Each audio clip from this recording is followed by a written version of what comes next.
हमारी संस्कृति, हमारे संस्कार सदा रहें हमारे साथ। सब्सक्राइब करें तिलक।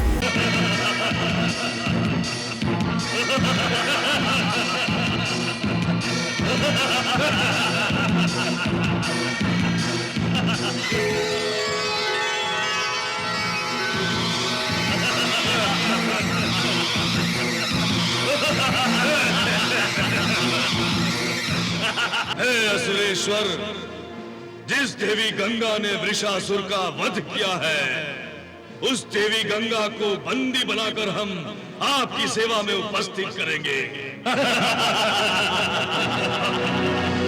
आप हमें आज्ञा दीजिए। आज्ञा है। प्रणाम प्रणाम असुरेश्वर, प्रणाम।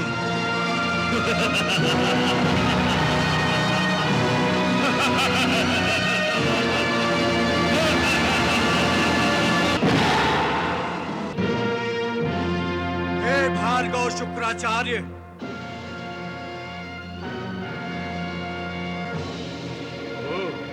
मैं अब भी आपसे विनती करता हूं कि आप अंधकासुर को असुर लोक लौट जाने का आदेश दीजिए। क्या? इसी प्रकार के हुंकार ने ही महाबलवान महाभयंकर वृषासुर को सीधा मृत्यु के दरबार में पहुंचा दिया है। आप तो परम ज्ञानी हैं, फिर भी मैं एक बात आपसे कहना चाहूंगा कि जिस शस्त्र से जो दूसरों पर प्रहार करता है, उसी शस्त्र से स्वयं उसकी अपनी मृत्यु भी हो जाती है। कदाचित इसी परिणाम से बचने के लिए देवता कभी शस्त्र नहीं उठाते, बल्कि छल कपट से अपने कार्य पूरे करते हैं। इस तरह का आपका सोचना ठीक नहीं है। देवता तो अमर होते हैं। देवताओं ने कभी किसी से छल कपट नहीं किया है। वाह गुरु श्रेष्ठ, वाह! अब तो आप सत्य को भी झुठलाने लगे हैं। असत्य, अधर्म, अन्याय और अनीति ये असुरों के शस्त्र हैं, देवताओं के नहीं। गुरु श्रेष्ठ, आप मेरे ही सामने समस्त असुर जाति का अपमान कर रहे हैं। असुरों का अपमान तो स्वयं असुर कर रहे हैं, परंतु आप मानेंगे नहीं। फिर भी मैं अपना कर्तव्य समझकर आपके विचारों की दिशा बदलने का प्रयास कर रहा हूं। गंगा मैया को असुर लोक ले आने के हठ में अंधकासुर अंधाधुन विनाश की ओर बढ़ रहा है। उसे रोकना आपका धर्म है। उसे रोकिए। इसी में अंधकासुर की और समस्त असुर जाति की भलाई है। और देवलोक की किस में भलाई है गुरु श्रेष्ठ? देवलोक की किस में भलाई है? गंगा को स्वर्ग लोक तक सीमित रखने में? नहीं भार्गव, गंगा मैया केवल स्वर्ग लोक तक सीमित नहीं रहेंगी। वे असुर लोक में भी आएंगी, पृथ्वी लोक पर भी आएंगी। कब और कैसे आएंगी? मैं भी तो सुनूं गुरु श्रेष्ठ, मैं भी तो सुनूं। समय आने पर गंगा मैया विधि के विधान के अनुसार आएंगी। विधि के विधान के अनुसार? वाह गुरु श्रेष्ठ, मैं विधि का विधान ही बदल दूंगा। शिव जी से प्राप्त वरदान के सामर्थ्य से मेरा शिष्य अंधकासुर गंगा को शीघ्र ही असुर लोक में ले आएगा, अवश्य ले आएगा। वृषासुर की क्या दशा हुई, ये जानते हुए भी आप विधि का विधान बदलने की कोशिश कर रहे हैं। मैं आपकी बातों के प्रभाव में नहीं आने वाला। मैं अपने तप सामर्थ्य से होनी को अनहोनी और अनहोनी को होनी में बदल सकता हूं। मैं देवी गंगा को असुर लोक में लाकर ही रहूंगा गुरु श्रेष्ठ, लाकर ही रहूंगा। भार्गव, मैं आपको समझाते समझाते थक गया। ईश्वर आपको सद्बुद्धि दे। प्रणाम। प्रणाम। ओम ह्रीं क्लीं चामुंडे विद्ये स्वाहा। देख लिया दीदी, ज्ञानी तपस्वी शुक्राचार्य अहंकार के अधीन होकर अपने ज्ञान और अपने तपोबल का दुरुपयोग कर रहे हैं। यदि स्वयं गुरु ही अहंकार से ग्रस्त हों, तो वो अपने शिष्यों के अहंकार को नष्ट कैसे कर सकेंगे? स्वाहा। गुरु शुक्राचार्य के कारण ही अंधकासुर उन्मत्त हो गया है। और अपने ज्ञान का, अपने तपोबल का उपयोग असुर जाति के कल्याण करने के बदले गुरु शुक्राचार्य विधि का विधान बदलने की बात धृष्टता पूर्वक कर रहे हैं। गुरु बृहस्पति के इतना समझाने के बाद भी भार्गव शुक्राचार्य असुरों को विनाश की ओर ले जा रहे हैं। वो ना माने तो इसमें असुरों का क्या दोष? आपके इस ममतामय रूप के कारण मेरा मन अशांत होता जा रहा है। आप असुरों को निर्दोष कैसे समझ सकती हैं? क्या उन्होंने आपको आपकी इच्छा के विरुद्ध उठा ले जाने का प्रयास नहीं किया था? ठीक है, असुर मुझे पूर्व निश्चित समय से पहले ही असुर लोग ले जाने का साहस कर रहे हैं। साहस नहीं, दुस्साहस। हाँ हाँ, वही। परंतु क्या उसके लिए उनका विनाश करना आवश्यक है? तो फिर क्या करना चाहिए दीदी? वो जो उत्पात मचा रहे हैं उसे खेल समझकर एक दर्शक की भांति देखती रहूं? वो त्रिलोक में हाहाकार मचाते रहें और मैं चुपचाप देखती रहूं? वो आपको बलपूर्वक ले जाने का प्रयास करें और मैं कुछ ना करूं?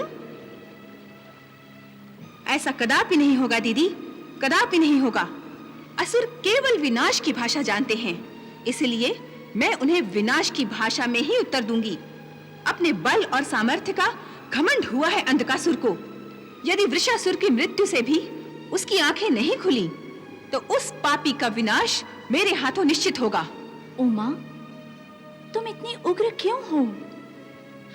ढीठ असुरों के लिए, सिर्फ असुरों के लिए दीदी।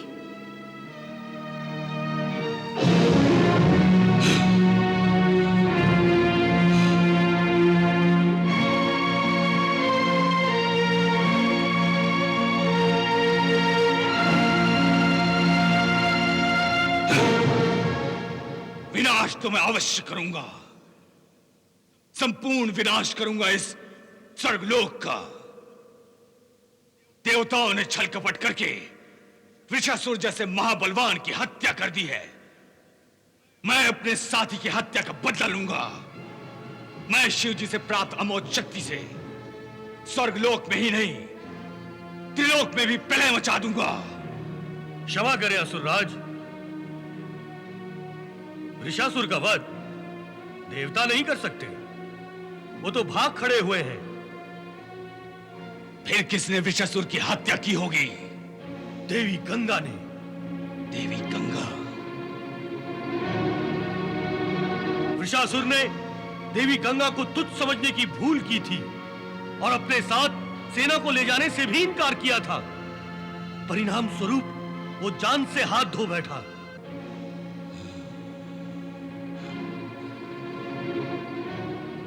समझ गया मैं सेनापति प्राणहंता, समझ गया।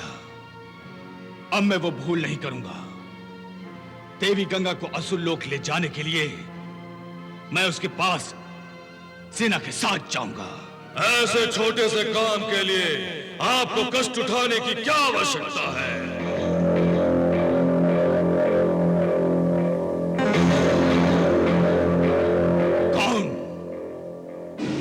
कौन हो तुम? आपका सेवक।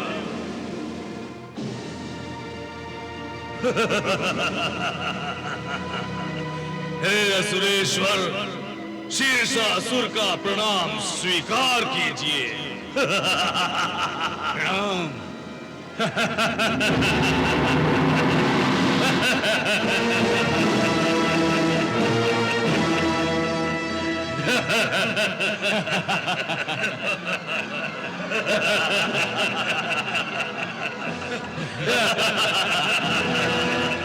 हे असुरेश्वर, आपके सेवक कबंध का प्रणाम स्वीकार करें।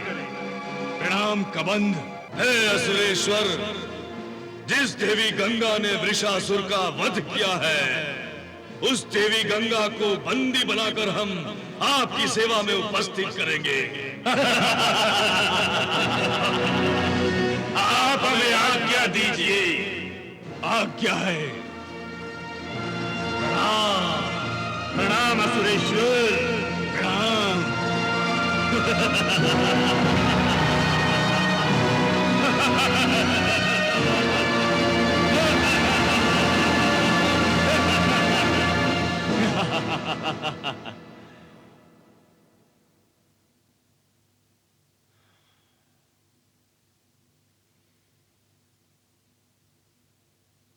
क्या बात है प्राणहंता, तुम व्याकुल दिखाई दे रहे हो।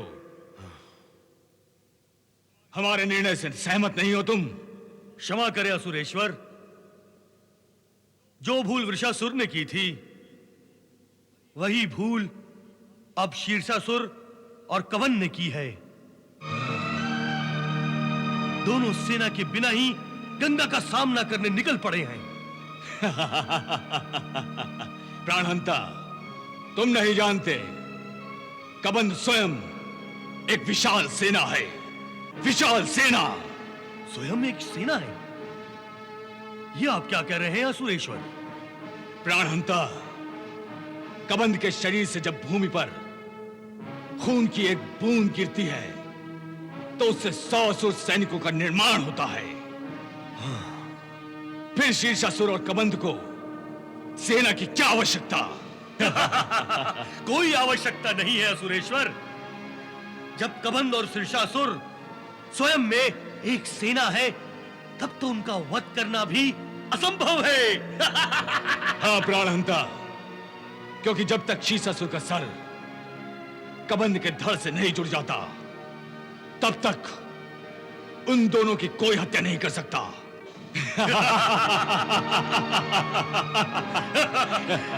इसका अर्थ है कि देवी गंगा को आपकी सेवा में उपस्थित होने के लिए विवश होना ही पड़ेगा। हाँ। असुरेश्वर अंधकासुर की जय! असुरेश्वर अंधकासुर की जय!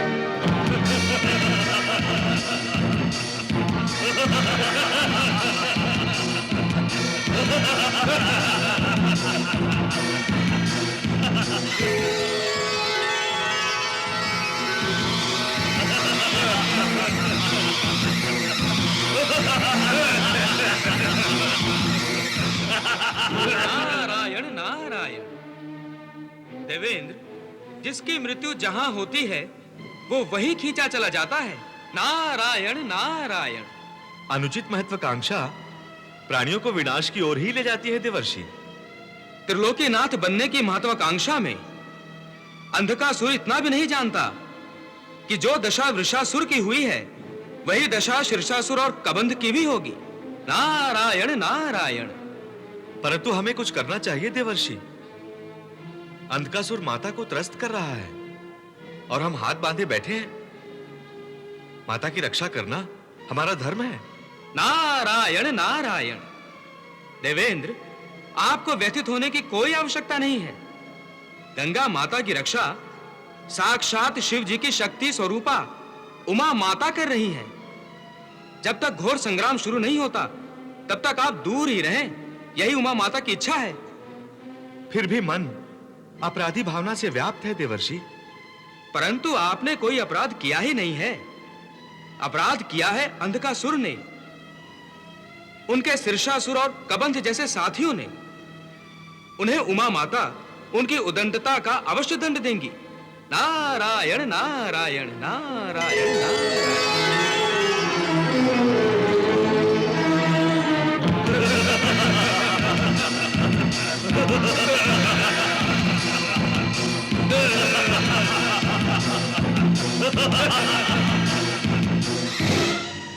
क्या बात है दीदी, आप क्यों इतनी चिंतित हो गई हैं?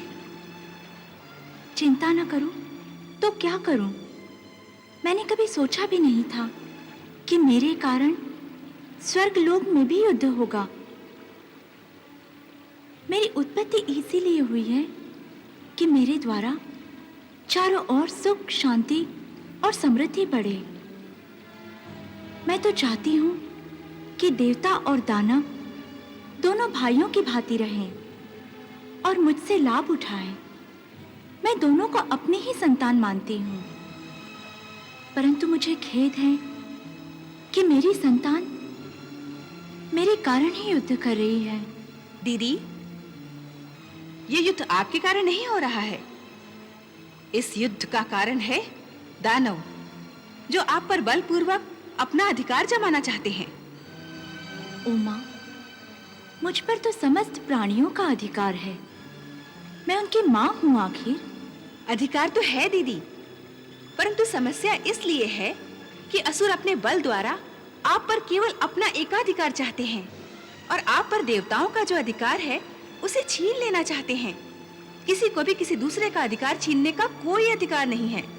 शक्ति के घमंड में छीना झपटी की ऐसी दानव प्रवृत्ति को बढ़ावा नहीं देना चाहिए। ऐसी स्वार्थी प्रवृत्तियों पर अंकुश लगाने के लिए दानवों को दंड देना आवश्यक हो गया है। मैं तो चाहती हूँ कि ऐसी प्रवृत्तियों को ही नष्ट कर दूं, जिसके कारण मन लोभ में पड़कर पाप करने लगता है। परंतु इसके लिए आवश्यक है कि प्राणी आपके पास प्यार से आए, अहंकार लेकर ना आए। परंतु ये ना समझ दानव अपनी माता की सेवा में हाथ जोड़कर याचना करने नहीं आ रहे हैं, बल्कि अपनी शक्ति के घमंड में आपको अपनी दासी बनाने का संकल्प लेकर आ रहे हैं। वो देखिए दीदी, आपको बंदी बनाने के लिए अंधकासुर ने अपने मायावी असुरों को भेजा है।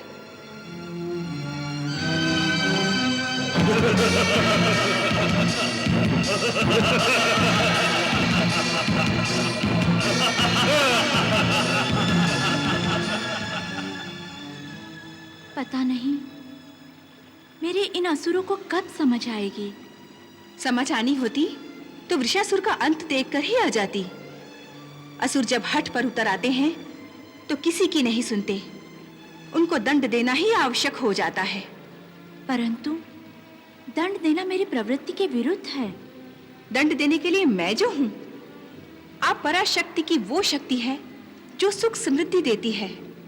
आप पापियों के पाप नष्ट करती हैं और मैं वो शक्ति हूं जो उन पापियों को दंड देती है। फिर भी उमा, मुझे दंड का सिद्धांत अच्छा नहीं लगता। दीदी, आप निश्चिंत रहिए। मैं दंड केवल उन्हीं को दूंगी जो क्षमा के योग्य नहीं, केवल दंड के योग्य हैं।